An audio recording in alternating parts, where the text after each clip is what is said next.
Balai Monitoring Spektrum Frekuensi Radio Kelas 1 Palembang menggelar ujian negara amatir radio bagi calon amatir radio di Kabupaten Oku Timur.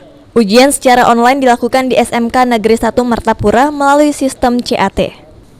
Kepala Balmon Spektrum Frekuensi Radio Kelas 1 Palembang, Muhammad Supingi mengungkapkan, ujian bagi calon amatir untuk mendapatkan call sign atau izin frekuensi sebelum menggunakan radio amatir.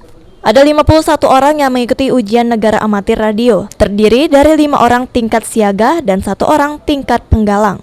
Pada hari ini kita laksanakan pelaksanaan ujian negara amatir radio dengan sistem online chat. Jadi jumlah peserta sebanyak 50 tingkat siaga dan 1 orang tingkat penggalang. Jadi memang dilaksanakan ujian negara amatir radio ini merupakan salah satu tahapan bagi masyarakat yang ingin bergabung di dalam organisasi orari, ya. Sehingga mereka perlu dilakukan ujian, ya, untuk mendapatkan call sign seperti itu. Kalau untuk soal-soal sendiri dari kita yang buat atau seperti apa, Pak?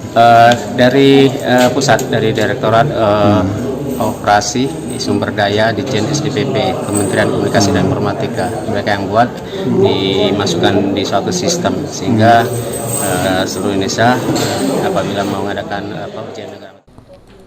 Ujian ini digelar selama 1 hari. Peserta yang lulus ujian akan segera mendapatkan call sign atau izin frekuensi radio amatir.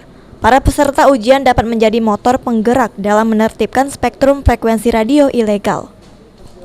Ari Pranika, PAL TV.